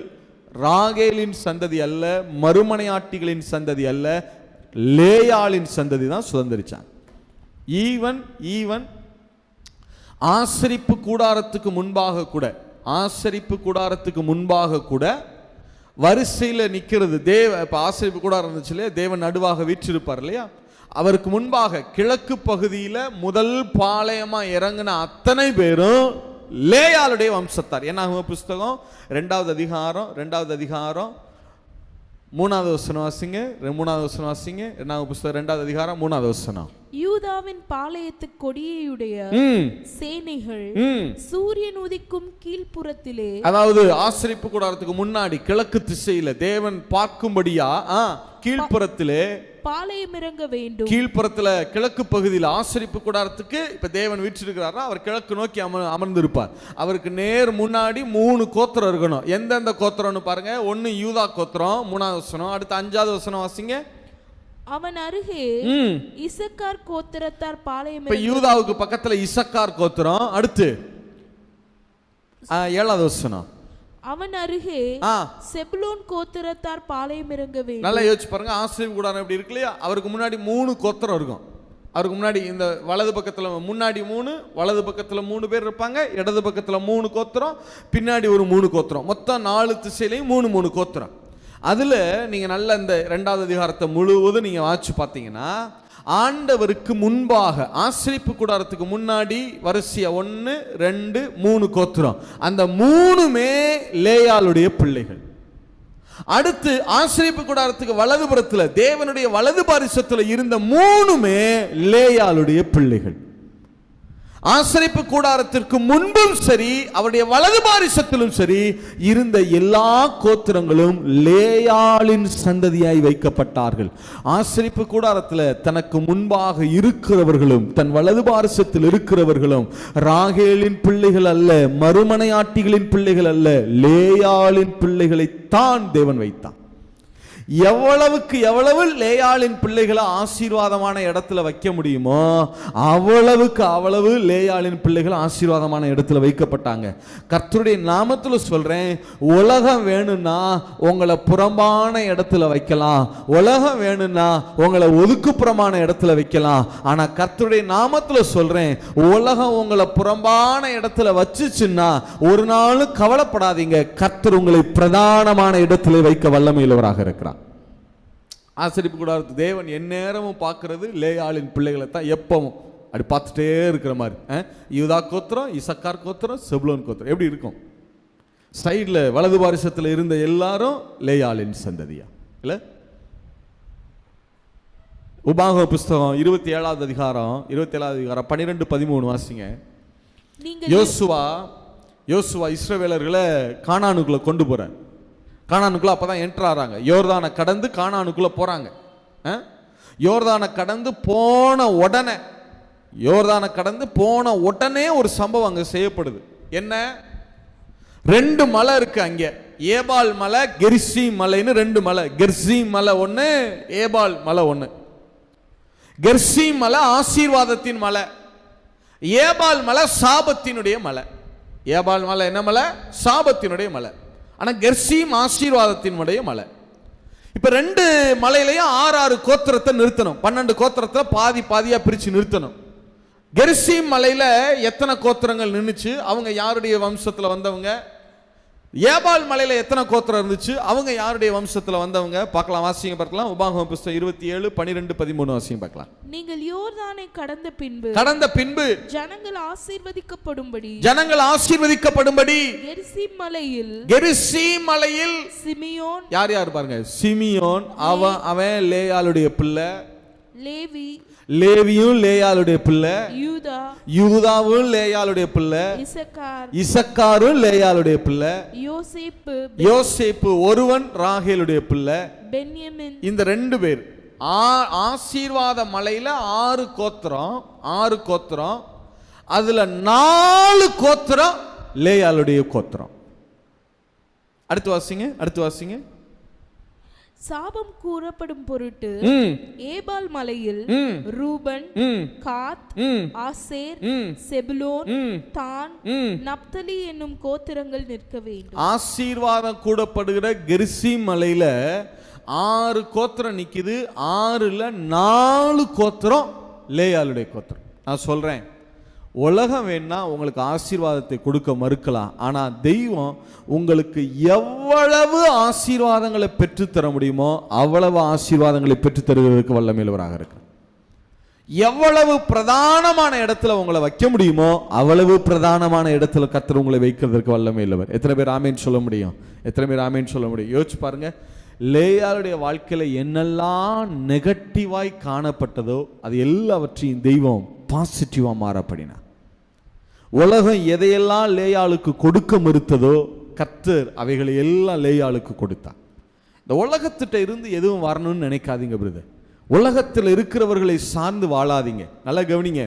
நீங்க உலகத்தில் இருக்கிறவர்களோடு அவங்க உறவுகளே ஆகட்டும், அண்ணன் தம்பி ஆகட்டும், தாய் தகப்பனாகட்டும், கணவனாகட்டும், மனைவி ஆகட்டும், பிள்ளைங்க யாரா வேணா இருக்கட்டும், நாம் அவர்களோடு சேர்ந்து வாழ அழைக்கப்பட்டிருக்கிறோம். ஆனால் யாரையும் சார்ந்து வாழ நாம் அழைக்கப்படலை.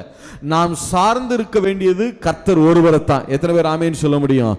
அவர் தான் நமக்கு பிரதானமான இடங்கள்ல நம்மளை வைக்கிறதற்கு வல்லமையுள்ளவராக இருக்கிறார். இல்ல இவ்வளவு ஏன் கடைசி அவனு சொல்றனே, ஆபிரகாம் உயிரோடு இருந்த வரைக்கும் கர்த்தர் வாக்குத்தத்தம்லாம் கொடுத்துட்டார், கானான் நமக்கு தருவேன்னு. ஆனா அவர் உயிரோடு இருந்த வரைக்கும் கானானை சுதந்திரிக்கல. ஆவிக்குரிய மண்டலங்களை சுதந்திரிச்சாலும் பிசிக்கலா சுதந்திரிக்கல. சுற்றி தான் வந்தார் இல்லையா? சுற்றி தான் வந்தார். ஆபிரகாம் சுதந்திரிக்கல, ஈசாக்கு சுதந்திரிக்கல, யாக்கோபு சுதந்திரிக்கல. அவங்களுக்கு இருந்த ஒரே ஒரு இடம் எதுன்னா இந்த எப்ரோன் அப்படிங்கிற இடத்துல மக்பேலா குகை இருக்கிறது, அந்த கல்லறை பூமி இருக்கிறது. அந்த கல்லறை பூமி மட்டும்தான் ஆபிரகாம் ஈசாக்கு யாக்கோபுக்கு சொந்தமான ஒரே ஒரு இடம் எதுன்னா அவர்களுடைய சுதந்திரம் எதுனா, ஏன்னா முற்பிதாக்களின் சுதந்திரம் அது பாருங்க இல்லையா? யாக்கோபு சொல்லுவார் யோசேப்ட்ட கடைசியா மரிக்கும் போது, இங்க பாருப்பா, நான் இத்தனை நாள் எகிப்துல இருந்துட்டேன், தயவு செய்து என்னை அடக்கம் பண்றது இங்கே அடக்கம் பண்ணிடாத, என்னை எங்கே கொண்டு போய் அடக்கம் பண்ணிடணும், என் தகப்பன் ஈசாக்கும் என்னுடைய தாத்தா ஆபிரகாம் இருக்காங்களே என் முற்பிதாக்களுடைய கல்லறை, ஏன்னா எனக்குன்னு இருக்கிற இந்த பூமியில் இருக்கிற ஒரே ஒரு சுதந்திரம் எது மட்டும்தான், அந்த மக்பேலா குகை மட்டும்தான். அந்த எப்ரோன்ல இருக்கிற மம்ரே சமபூமியில இருக்கிற அந்த மக்பேலா குகை தான் எங்களுடைய முற்பிதாக்களின் சுதந்திரம், அங்க கொண்டு போய் என்ன செஞ்சிரு, என்னைய அடக்கம் பண்ணிருன்னு சொன்னார் இல்லையா? அங்கதான் ஆபிரகாம் அடக்கம் பண்ணப்பட்டார். அவர் மனைவி சாராலும் அங்கதான் அடக்கம் பண்ணப்பட்டாங்க. ஈசாக்கு அங்கதான் அடக்கம் பண்ணப்பட்டார். அவருடைய மனைவி ரெபேக்காலும் அங்கதான் அடக்கம் பண்ணப்பட்டார். யாக்கோபு அங்கதான் அடக்கம் பண்ணப்பட்டாங்க. அடுத்து யாக்கோபினுடைய மனைவி யார் அங்க அடக்கம் பண்ணப்பட்டது தெரியுமா? யார் அடக்கம் பண்ணப்பட்டது தெரியுமா? வாசிங்க, ஆதியாகமம் புத்தகம் 49வது அதிகாரம் 30வது வசனம். அந்த குகை கானான் தேசத்திலே மம்ரேக்கு எதிராக மக்பேலா எனப்பட்ட நிலத்தில் இருக்கிறது. அதை நமக்கு சொந்த கல்லறை பூமியாய் இருக்கும்படி ஆபிரகாம் ஏத்தியனாகிய எப்ரோன் கையில் அதற்குரிய நிலத்துடனே வாங்கினார். அங்கே ஆபிரகாமையும் அவன் மனைவியாகிய சாராளையும் அடக்கம் பண்ணினார்கள். இப்ப கானான்ல போய் அவங்க சுதந்திரம் அடைகிறாங்க பாருங்க. அந்த கடைசியா அந்த கானான்ல இருந்த அந்த அது ஒண்ணுதான் அவங்களுக்கு சொந்தமா இருந்தது, அதுல அடக்கம் பண்ணப்பட்டார்கள். அடுத்து அங்கே ஈசாக்கையும் அவன் மனைவியாகிய ரெபேக்காளையும் அடக்கம் பண்ணினார்கள். இப்ப ஈசாக்கு அவருடைய மனைவி ரெபேக்கால அந்த சுதந்திரத்திலே பங்கடைகிறார்கள், கானான் சுதந்திரத்திலே அவர்களும் இப்ப போய் பங்கடைகிறார்கள். அடுத்து அங்கே லேயாளையும் அடக்கம் பண்ணினேன். அங்க ராகேல் அடக்கம் பண்ணப்படல. ராகேல் பெத்லகேமுக்கு போகிற வழியில அடக்கம் பண்ணப்பட்டா. முற்பிதாக்களின் சுதந்திரத்துல கடைசியாய் யாக்கோபோடு பங்கடைந்தது ராகேல் அல்ல, யாருதான்? லேயாள் தான் பங்கடைந்தான். முற்பிதாக்களின் சுதந்திரத்தையும் கர்த்தர் லேயாளுக்கு தான் கொடுத்தார், ராகேலுக்கு அல்ல. ராகேலுக்கு இருந்த ஒரே விசேஷம் என்னன்னா, யோசேப்பு ஒரே ஒரு ஆள் அவருடைய சந்ததியில பெஸ்டான ஆளா வந்தார். அதுவும் அது ராகேலால அல்ல, அது யோசேப்பினுடைய பரிசுத்த வாழ்க்கையினால அமைந்தது. அது ராகேலால வரல, அது யாரால வந்தது? யோசேப்ப அவருடைய சொந்த பரிசுத்த வாழ்க்கை இருந்ததுனால கர்த்தர் அவரை மட்டும் உயர்த்தினார், அவ்வளவுதான். அவருடைய பிள்ளைகள் கூட அதுக்கு பிறகு பெரிய சந்ததியா என்ன செய்யல, வரல. எப்பிராயீம் மட்டும் பின் நாட்கள் என்ன செய்தாங்க, அவன் கலகம் செய்துதான் ராஜாவானானே ஒழிய பெரிய அளவில் அவர்கள் என்ன செய்யல, கர்த்தருக்குள்ள ஷைன் பண்ணல. யோசேப்பு மட்டும்தான் ஷைன் பண்ணார். ஆனா லேயாளுடைய சந்ததியார் எல்லாரையுமே கர்த்தர் இஸ்ரவேல்ல பிரகாசிக்க பண்ணினார். முடிவில் லேயாளுக்கு முற்பிதாக்களின் சுதந்திரத்தையும் கர்த்தர் வல்லமையுள்ளவராய். அந்த சுதந்திரத்தை யாருமே கொடுக்கல பாருங்க. லேயாளுக்கு தகப்பன் கொடுக்கல, யாக்கோபு கணவன் கொடுக்கல, யாருமே கொடுக்கல. ஆனா கர்த்தர் கரெக்டா கொண்டு வந்து ராகேல அடக்கம் பண்ணல பாருங்க. ராகேல் பெத்லகேமுக்கு போகிற வழியில அடக்கம் பண்ணப்பட்டா. ஆனா லேயாள் அவள் தான் முற்பிதாக்களின் சுதந்திரத்தில் ஆபிரகாம் சாராளோடு ஈசாக்கு ரெபேக்காலோடு, யாக்கோபு லேயாளோடு அங்கே அடக்கம் பண்ணப்பட்டிருக்கு. அந்த ஸ்தானத்தை கடைசி, ஏன்னா யாக்கோபு கடைசி வரைக்கும் லேயாள மனைவியாவே என்ன செய்யல, அவரு கன்சிடரே பண்ணல. அவரு அந்த ஸ்தானத்தை கொடுக்கவே இல்லை, கடைசி வரைக்கும் கொடுக்கல. அவர் கொடுத்தாரோ கொடுக்கலையோ, பரலோகம் அந்த ஸ்தானத்தை லேயாளுக்காக ஆயத்தப்படுத்தி வைத்தது. கர்த்தருடைய நாமத்தில் சொல்றேன், மனிதர்கள் உங்களுக்கு எந்த ஸ்தானத்தை வேண்டுமானா மறுக்கலாம், ஆனால் பரலோகம் அந்த ஸ்தானத்தை உங்களுக்கென்று நியமித்து வைத்திருக்கிறது. ஏற்ற நேரத்தில் சரியா இன்னைக்கு நீங்க போகலாம். இன்னைக்கு நீங்க போனீங்கன்னா எப்ரோன்ல ஆபிரகாம் உடைய கல்லறை, பக்கத்திலே சாராளுடைய கல்லறை, 2 பேருக்கு கொடுக்கப்பட்ட வாக்குத்தத்தங்கள் அங்கே எழுதப்பட்டிருக்கும்.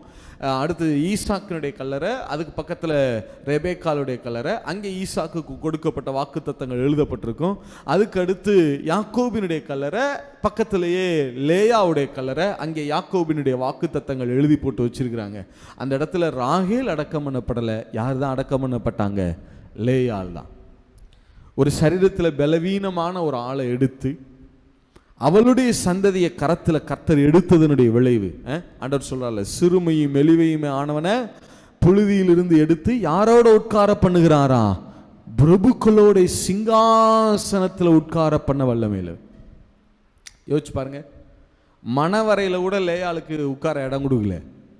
ஆனால் லேயாளுடைய பிள்ளைகள் தான் இஸ்ரவேலின் சிங்காசனங்களை அலங்கரித்தார்கள். இல்லை, மணவரையில் கூட யாருக்கு இடம் கொடுக்கல, உட்கார்றதுக்கு லேயாளுக்கு இடம் இல்லை. ஆனால் லேயாளின் பிள்ளைகள் இஸ்ரவேலின் சிங்காசனங்களை எல்லாம் அலங்கரித்தார்கள். எத்தனை பேர் ஆமேன்னு சொல்ல முடியும்? எழுந்து நிற்போமா?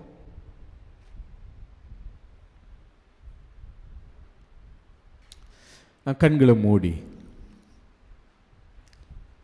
உங்களுடைய சரீரத்தில் சில பலவீனங்கள் இருக்கலாம். உங்களுடைய சரீரத்தில் சில பலவீனங்கள் இருக்கலாம் சிஸ்டர். என்னால் பெரிய அளவில் எதையும் ஃபிசிக்கலாக செய்ய முடியலன்னு நீங்கள் சோர்வடைந்து இருக்கலாம்.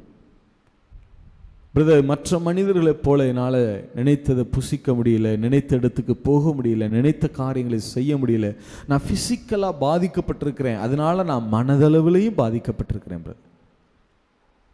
எல்லாரும் என்னை புறக்கணிக்கிறாங்க பிரதர். மற்ற மனிதர்கள் அனுபவிக்கிற சந்தோஷங்கள்ல, நீதியான சந்தோஷங்கள்ல கொஞ்சத்தை கூட என்னால் அனுபவிக்க முடியல பிரதர். நான் புறக்கணிக்கப்பட்டவளா இருக்கிறேன். எனக்குன்னு என்னுடைய எந்த நன்மையையும் ஆயத்தப்படுத்த என்னுடைய குடும்பம் தயாரா இல்லை. வந்த 1-2 நன்மைகளை கூட, வாய்ப்புகளை கூட என்னுடைய குடும்பத்தாரே அதை கெடுத்து விட்டுட்டாங்க பிரதர். நான் விரும்பப்படாத வாழ்க்கைக்குள்ள போகிறேன், நான் விரும்பப்படாத இடத்துல இருக்கிறேன். நான் விரும்புகிறேன் பிரதர், எனக்கு பிரச்சனை இல்லை. ஆனால் என்னை விரும்பி ஏற்றுக்கொள்ளணும்ல, என்னை அவங்க விரும்பி ஏற்றுக்கொண்ட வாழ்க்கைக்குள்ளே நான் போகலை பிரதர். நான் விரும்பப்படாத இடத்துல இருக்கிறேன் பிரதர். எனக்கு அது ரொம்ப வேதனையாக இருக்கு. நான் புறக்கணிக்கப்படுகிறேன். என்னுடைய ஜீவன் கூட அற்பமாக எண்ணப்படுது பிரதர். பிரதர், என்னுடைய வாழ்க்கையை விடுங்க, நான் உயிரோடு இருக்கிறது கூட அற்பமாக எண்ணப்படுது பிரதர். என்னுடைய ஜீவன் கூட ஒரு பொருட்டாக எண்ணப்படலை. கர்த்தருடைய நாமத்தில் சொல்கிறேன் சிஸ்டர், கர்த்தருடைய நாமத்தில் சொல்கிறேன், இயேசுங்கிற நாமத்தில் நான் இதை உங்களுக்கு பிரகடனப்படுத்துகிறேன். லேயாளுடைய இந்த எந்த சூழல் இருந்தாலும் ஒரு நாளும் நீங்க கலங்க வேண்டாம். லேயாளுக்கு காரியங்களை நடப்பித்தவர் உங்களுக்கும் காரியங்களை நடப்பிக்க வல்லமையுள்ளவராக இருக்கிறார். நீங்க ஒரு குறுக்கத்தினுடைய துவக்கம் அல்ல, கர்த்தர் உங்களை ஒரு மாபெரும் பெருக்கத்தின் துவக்கமா வச்சிருக்கிறார். கோத்திரத்தின் தலைவர்கள், கோத்திர பிதாக்கள், பிரபுக்கள், ராஜாக்கள், உலகத்தை ஆளுகிறவர்கள், ஆவிக்குரிய உலகத்தையும் இந்த பிசிக்கல் வேர்ல்டையும் ஆளுகிறவர்கள் உங்களுடைய கர்ப்பத்திலிருந்து புறப்பட்டு வருவார்கள். உங்க சந்ததியிலிருந்து அப்படிப்பட்டவர்களை எழும்ப பண்ண கர்த்தர் போதுமானவராக இருக்கிறார். அப்படிப்பட்டவர்களை எழும்ப பண்ண ராஜாக்களையும் ஆசாரியர்களையும் லேவியர்களையும் பிரபுக்களையும் எழும்ப பண்ண நம்முடைய கர்த்தர் வல்லமையுள்ளவராக இருக்கிறார். யாரு எதை செய்ய முடியுமோ இல்ல, கர்த்தரால் இதை செய்ய முடியும். ஆவிக்குரிய மண்டலத்தையும் உங்க பிள்ளைங்க எழும்பி வந்து ஆளுவாங்க. இந்த சரீர பிரகாரமான இந்த உலகத்தையும் உங்க பிள்ளைகள் எழும்பி வந்து ஆளுவாங்க. உங்களுடைய வார்த்தைகளுக்கு மதிப்பே இல்லைன்னு சொன்னீங்க இல்லையா? உங்களுடைய வார்த்தைகள், உங்கள் பிள்ளைகளுடைய வார்த்தைகள் தான் சட்டங்களாய் மாறும். அவர்கள் சொல்றதுதான் நடக்கும். அவர்கள் சொல்றதுதான் கடைசியில முடிவுக்கு வரும். அவர்கள் சொல்றதுதான் கடைசியில நிலை நிற்கும். அப்படிப்பட்ட இடத்துல, ஸ்தானத்துல உங்களையும் உங்கள் பிள்ளைகளை கொண்டு வந்து நிற்க பண்ண கர்த்தர் போதுமானவர். யோசிச்சு பாருங்க. ஆவிக்குரிய உலகத்தையும் அவர்கள் கையில தான், லேயாளின் சந்ததியின் கையில தான் கொடுத்தார். உலக பிரகாரமான காரியங்களையும் கர்த்தர், உலக பிரகாரமான இந்த பிசிக்கல் வேர்ல்டையும் லேயாளுடைய சந்ததியில தான் கர்த்தர் கொடுத்தார். கர்த்தருடைய நாமத்தில் சொல்றேன், அவர் உங்களுடைய எல்லா ஜெபத்தையும் கேட்டிருக்கிறார் சிஸ்டர். உங்களுடைய எல்லா ஜெபத்தையும் அவர் கேட்டிருக்கிறார் பிரதர். அதையெல்லாம் அவர் கேட்கல நினைக்காதீங்க. எதுவும் உங்களுக்கு முறைப்படி நடக்கலை நினைக்காதீங்க. நீங்க தான் உலகத்திற்கே சகல முறைமைகளையும் கற்றுக் கொடுக்கிற இடத்துல நிற்பீங்க. ஆவிக்குரிய முறைமைகள் எல்லாவற்றுக்கும் விளக்கம் சொல்லுகிற இடத்துல நீங்களும் உங்கள் பிள்ளைகளும் நிற்பீங்க. அப்படிப்பட்ட ஸ்தானத்துல உங்களை நிற்க பண்ண கர்த்தர் போதுமானவராக இருக்கிறார். நான் சொல்றேன், எவ்வளவு உலகம் வேணா உங்களுக்கு ஆசீர்வாதமற்ற பகுதிகளை கொடுத்திருக்கலாம், வேல்யூ இல்லாத சொத்துக்களை உங்களுக்கு பிரிச்சு கொடுத்திருக்கலாம், மதிப்பில்லாத இடங்களை நிலங்களை உங்க தலையில கட்டியிருக்கலாம். ஆனா நான் சொல்றேன், நீங்களும் உங்கள் பிள்ளைகளும் கெரிசி மலையில நிற்பீங்க, ஆசீர்வாத மலையில நிற்பீங்க. ஆசீர்வாதம் கூறப்படுகிற இடத்துல உங்களையும் உங்கள் சந்ததியை நிற்க பண்ண கர்த்தர் போதுமானவர். முற்பிதாக்களின் சுதந்திரத்துல நீங்க தான் பங்கடைய போறீங்க. முற்பிதாக்களின் ஆசீர்வாதங்கள்ல நீங்க தான் பங்கடைய போறீங்க. உங்க பேரை பெருமைப்படுத்த, காலங்காலமாய் பெருமைப்படுத்த கர்த்தர் போதுமானவர். இவ்வளவு ஏன் சிஸ்டர், வானத்தையும் பூமியையும் படைத்த நம்முடைய இரட்சகர் இயேசு ராகேலுடைய சந்ததியில் வந்தவர் அல்ல, லேயாளுடைய சந்ததியில வந்தவராயிருந்தார். இதுக்கு மேல ஒரு கணம் இல்லைங்கிற அளவுக்கு அந்த உச்சத்திற்கு, அந்த மகிமையின் மேல மகிமையை காண பண்ண வல்லமையுள்ளவராக இருக்கிறார். நல்ல தகப்பனே, அவர் கண்களை மூடி, நல்ல தகப்பனே உடைய சமூகத்தில் வருகிறோம். இந்த செய்தியை கேட்கிற ஒவ்வொருத்தரையும் உடைய கரங்களை ஒப்பு கொடுக்கிறோம்ப்பா. உங்க பிள்ளைங்க ஒவ்வொருத்தரையும் அப்படியே உங்க கரங்களை நாங்க சரண்டர் பண்ணுகிறோம் ஆண்டவரே. இந்த செய்தியை கேட்ட அத்தனை பேரையும் நாங்கள் ஆசீர்வதிக்கிறோம். இந்த ஆராதனையில பங்கெடுத்த அத்தனை பேரையும் நாங்கள் மனதார ஆசீர்வதிக்கிறோம்ப்பா. லேயாளின் வாழ்க்கையோடு, லேயாளின் பிரச்சனைகளோடு இந்த செய்தியை யாரெல்லாம் கேட்டுக்கொண்டிருக்கிறார்களோ அவர்களுக்கு லேயாளுக்கு செய்ததை பார்க்கலாம் ஏழத்தனையாய் செய்ய நீர் வல்லமையுள்ளவராக இருக்கிறீர். இந்த பிசிக்கல் வேர்ல்டையும் ஸ்பிரிச்சுவல் வேர்ல்டையும் ஆளுகிற இடத்துல நீங்க கொண்டு வந்து வைப்பீங்கப்பா. முற்பிதாக்களின் சுதந்திரத்துல நீங்க பங்கடைய வைப்பீங்க ஆண்டவரே. சந்ததி சந்ததியாய் இவர்கள் ஆளுகை செய்வார்கள். ஆமென். அப்படி சொல்லி உங்க பிள்ளைகளை நாங்க மனதார பிளஸ் பண்றோம்ப்பா, மனதார நாங்க ஆசீர்வதிக்கிறோம்ப்பா. இப்போது இருக்கிறதை பார்க்கலாம் 1000 மடங்கு ஆசீர்வதிக்கப்படுவார்களாக. இவர்களுடைய காத்திருப்பெல்லாம் இந்த ஆண்டுக்கு முடிவுக்கு வருவதாக. இந்த 2022 இவர்களுடைய காத்திருப்பு எல்லாவற்றையும் தேவன் முடிய பண்ணுவீராக. நீங்க அப்படி செய்ய போற கிருபைக்காக நாங்க தேங்க் பண்றோம் ஆண்டவரே, தேங்க் பண்றோம். லேயாளை நினைத்துள்ள தெய்வம் இவர்களையும் நீங்க நினைச்சிருக்கிறீங்கப்பா. இந்த ஆண்டு உங்க பிள்ளைகளுக்கு நினைவு கூறுதலின் ஆண்டாக இருக்கும். எல்லா காரியங்களையும் உங்க பிள்ளைகளை நீங்க நினைவு கூறுவீங்க. ஒவ்வொரு காரியத்துல நினைவு கூறுவீங்க. பிசிக்கலா நினைவு கூறுவீங்க, ஸ்பிரிச்சுவலா நினைவு கூறுவீங்க, ஆசீர்வாதத்துல நினைவு கூறுவீங்க. இறுதியில கெரிசி மலை மேல, ஆசீர்வாதத்தின் மலை மேல கொண்டு வந்து நிறுத்துவீர் ஐயா. நன்றி ஆண்டவரே. அப்படி செய்யப்படுற கிருபைக்காக நாங்கள் நன்றி செலுத்துகிறோம். இந்த எல்லா எங்களுடைய ஜபங்களுக்கும் வார்த்தைகளுக்கும் நீங்க எங்க பக்கத்துல நின்று உடைய 2 கரங்களையும் உடைய பிள்ளைகளுக்கு நேராக உயர்த்தி, உடைய 2 கரங்களை வானத்துக்கு நேராக உயர்த்தி, உடைய 2 கரங்களை இவர்கள் எல்லைகளுக்கு நேராக உயர்த்தி, எங்களுடைய ஜபத்துக்கு வார்த்தைகளுக்கு நீங்க இப்ப ஆமென்னு சொன்னதற்காக, உங்க வாயை திறந்து நீங்க இப்ப அப்படியே ஆகட்டும் என்று சொன்னதற்காக உள்ளத்தின் ஆழத்திலிருந்து நாங்க நன்றி செலுத்துகிறோம். எல்லாவற்றையும் மீட்பெருமை பெருமான இயேசு கிறிஸ்துவின் நாமத்தில் ஜெபிக்கிறோம் ஜீவனுள்ள நல்ல பிதாவே. ஆமென். ஆமென். ஹல்லேலூயா. அருமையான நல்ல கர்த்தருடைய வார்த்தைக்காக ஆண்டவருக்கு மகிமை செலுத்தும் வண்ணமா இருக்கிற இடத்துல அப்படியே கண்களை மூடி கரங்களை உயர்த்தி அசைச்சு ஒரு கணம் ஸ்தோத்திரம் பண்ணுவீங்களா? ஸ்தோத்திரம் ஆண்டவரே, உம்மை ஸ்தோத்தரிக்கிறோம், உம்மை துதிக்கிறோம் ராஜா.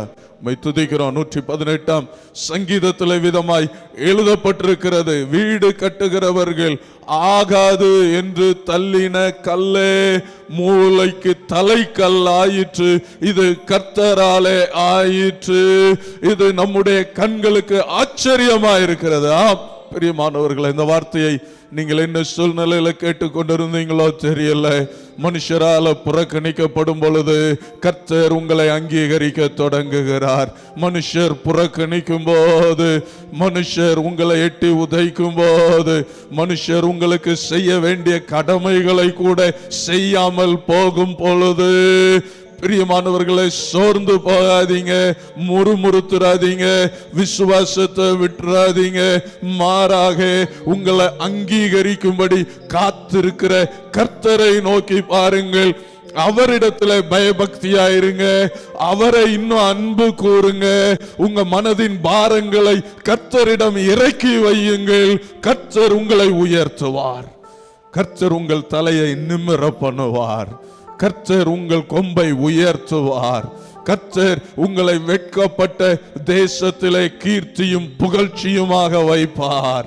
இந்த வருடத்துல கர்த்தர் நமக்கு தந்த அந்த வாக்கு தத்தத்தின்படியாய் ஸ்தோத்திரம். ஏசாயா 61:7 வாசிக்கிறோம் அல்லவா, உன் வெட்கத்துக்கு பதிலாக 2 அத்தனையான பலன் வரும் என்று வாசிக்கிறோமே. அந்த லேயாளுக்கு ஸ்தோத்திரம், வெட்கத்துக்கு பதிலாக 2 அத்தனையாய் அல்ல, இன்னும் 100 அத்தனையாய் 1000 மடங்கு பலனை கொடுக்க என் தேவன் உண்மை உள்ளவராயிருந்தார். உங்களுக்கும் அப்படியே செய்ய அவர் போதுமானவராயிருக்கிறார். ஹல்லேலூயா, ஸ்தோத்திரம். நம்ம எல்லாருடைய சார்பாகவும் பாஸ்டர் ஜூபிலினுக்கு நன்றியை தெரிவிக்கிறேன். ஸ்தோத்திரம். இன்று இரவு 7 மணிக்கு சரியாய் நேரலையில் மறுபடியும் இந்த விசேஷ கூட்டத்தின் 4ஆம் கூட்டம் நடைபெற இருக்கிறது. உங்களுக்கு தெரிந்தவர்களுக்கு சொல்லுங்க, அந்த லிங்க் ஷேர் பண்ணுங்க. எவ்வளவு பேர் பார்த்து கர்த்தருடைய ஆசீர்வாதத்தை பெற்றுக்கொள்ள முடியுமோ அவ்வளவு அதிகமாய் பெற்றுக்கொள்ள நாம் காரணமாயிருப்போம்.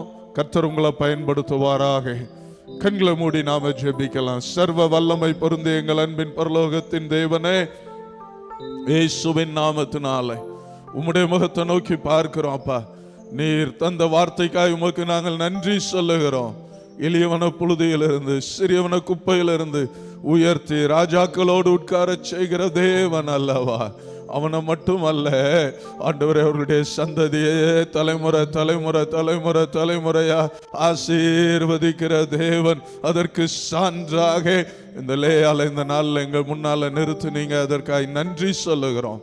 இந்த வார்த்தையின்படியே இந்த வசனத்தை கேட்டுக்கொண்டிருந்த யாவருக்கும் உண்டாவதாக, அவர்கள் சந்ததிக்கும் தலைமுறைகளுக்கும் உண்டாவதாக. ஸ்தோத்திரம். வசனத்தை பேசி நம்முடைய மகனை ஆசீர்வதித்தருளும்.